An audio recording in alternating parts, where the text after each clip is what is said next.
Pada video tentang kingdom fungi, saya akan membagi video saya menjadi dua bagian. Pada video pertama itu terdapat tentang ciri-ciri fungi, struktur tubuh fungi, cara hidup fungi, kemudian reproduksi pada fungi, pembagian fungi berdasarkan jenis hifanya, dan pembagian divisi pada fungi. Nah, untuk melengkapi pengetahuan kita, pada video bagian kedua terdapat tentang pembentukan spora seksual pada fungi, kemudian ada juga mengenai lisenes, kemudian ada mikoriza, dan peranan fungi yang baik yang menguntungkan maupun yang merugikan. Jadi setelah kalian menonton video pertama, bisa dilanjutkan ke video yang kedua sehingga pengetahuan kita akan menjadi lengkap dan pelajaran biologi di sekolah kalian semakin menyenangkan. Pada akhirnya, nilai kalian akan semakin bagus. Sekarang kita akan mempelajari ciri-ciri fungi. Fungi termasuk salah satu makhluk hidup yang eukariot, yaitu dia mempunyai membran inti sel. Kemudian ciri kedua sampai keempat ini yang membedakan fungi dengan kingdom plantae, yaitu dinding selnya terdiri dari zat kitin, kemudian dia tidak mempunyai klorofil, kemudian hidup secara heterotrof. Yang kelima, fungi ada yang uniseluler dan multiseluler, kemudian dia bisa bereproduksi secara seksual maupun aseksual. Nah, masuk ke struktur tubuh fungi. Struktur tubuh fungi terdiri dari benang-benang halus yang disebut dengan hifa. Kalian bisa lihat di gambar, itu di sana ada hifa yang tumbuh mendatar, itu disebut dengan stulon. Kemudian ada hifa yang bertindak sebagai akar yang disebut dengan rhizoid. Kemudian nanti hifa itu akan berkumpul membentuk miselium. Nah, kemudian nanti ada beberapa fungi yang membentuk tubuh buah yang seperti payung, yang seperti sering kita lihat. Tetapi tidak semua fungi akan membentuk tubuh buah.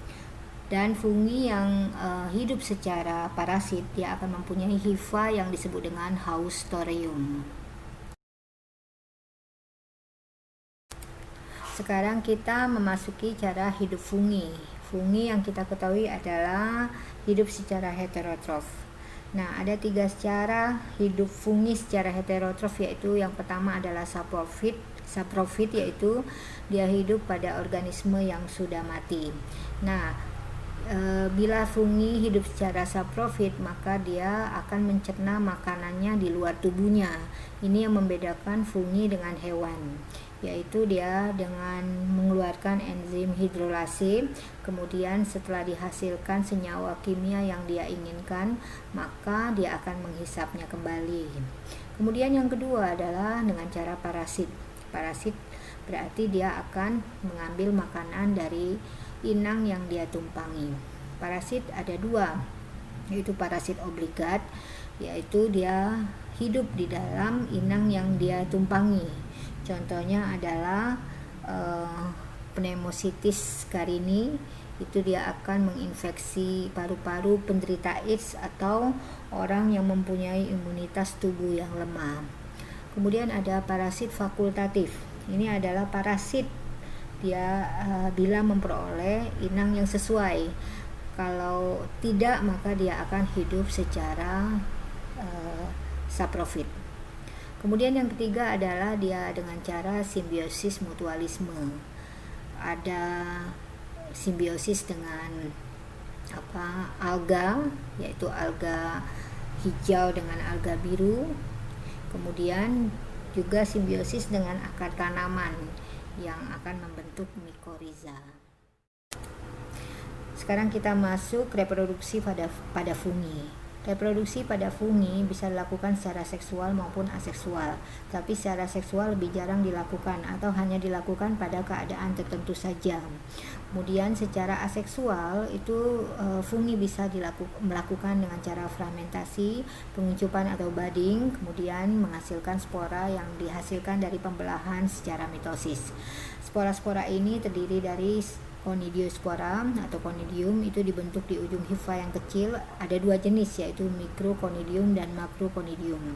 Kemudian ada chlamydospora, yaitu spora yang berdinding tebal dan sangat resisten terhadap keadaan yang buruk. Kemudian yang tiga adalah sporangiospora. Spora ini terbentuk dalam sporangium pada ujung hifa yang disebut dengan sporangiospor. Sporangiospora ada dua jenis, yaitu aplanospora atau disebut juga spora non-motil atau spora yang tidak dapat bergerak.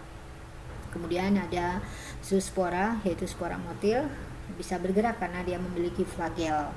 Kemudian yang keempat ada artospora, yaitu spora yang terbentuk karena terputusnya sel hifa. Dan terakhir adalah blastospora, yaitu merupakan kuncup atau tunas dari sel-sel jamur bersel satu. Kemudian secara seksual, fungi akan membentuk spora yang terbentuk dari pembelahan secara meiosis, yaitu pada Ascomycota terbentuk ascospora, Basidiomycota terbentuk basidiospora, dan Zygomycota terbentuk zygospora.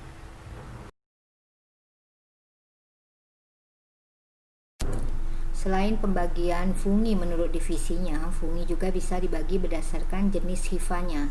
Itu dibagi dua, yaitu hifa yang bersekat atau septa dan hifa yang tidak bersekat atau asepta. Hifa yang bersekat atau septa dibagi menjadi dua lagi, yaitu fungi yang memiliki satu inti sel atau yang disebut dengan monositik atau juga disebut septa uninukleus. Ini terdapat pada Basidiomycota dan Deuteromycota. Dan juga ada yang inti selnya banyak atau yang disebut dengan septa multinukleus. Ini terdapat pada Ascomycota. Sedangkan yang kedua, hifa yang tidak bersekat atau asepta itu terdapat pada Zygomycota dan Glomeromycota. Sekarang kita belajar mengenai pembagian kingdom fungi. Fungi secara umum dibagi menjadi 4 divisi. Tetapi di buku yang terbaru muncul dua divisi lagi yang nanti akan saya jelaskan. Divisi 1 sampai 3 biasanya saya menghafalkan dengan ABD. A adalah Ascomycota, B adalah Basidiomycota, dan D Deuteromycota itu mempunyai hifa yang bersekat atau hifa septa. Kita masuk ke dalam divisi Ascomycota. Yang perlu kita tahu, cara hidup Ascomycota biasanya parasit, saprofit, maupun simbiosis. Parasit misalnya Claviceps purpurea, itu parasit pada gandum hitam yang bila termakan oleh manusia menimbulkan penyakit ergot. Saprofit pada bahan organik biasanya dimanfaatkan untuk membuat makanan atau minuman, seperti contohnya adalah Saccharomyces cerevisiae. Bisa juga dengan simbiosis dengan akar tanaman membentuk mycorrhiza, maupun dengan alga hijau dan alga biru membentuk lichenes.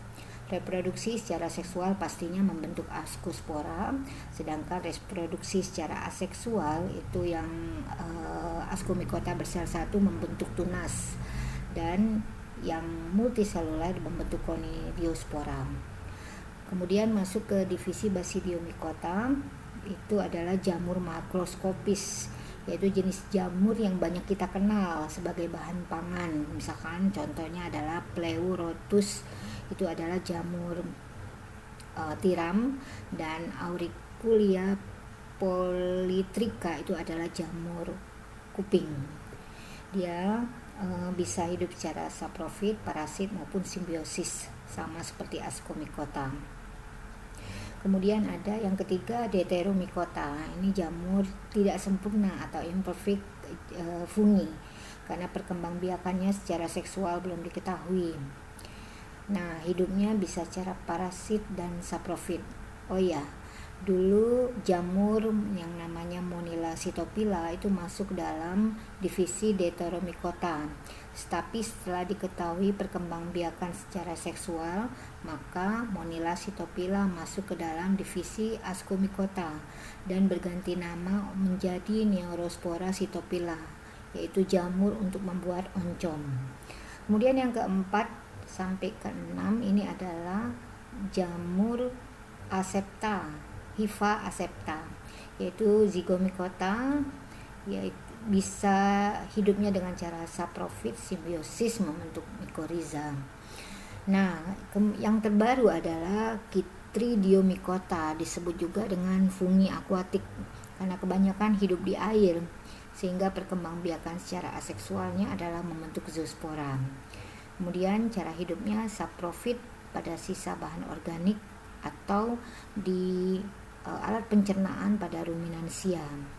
Juga bisa parasit pada tumbuhan bersel satu atau hewan bersel satu karena Chytridiomycota adalah uniseluler.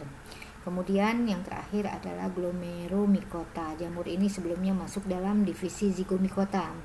Cara hidupnya simbiosis dengan akar membentuk mycorrhiza arbuscular.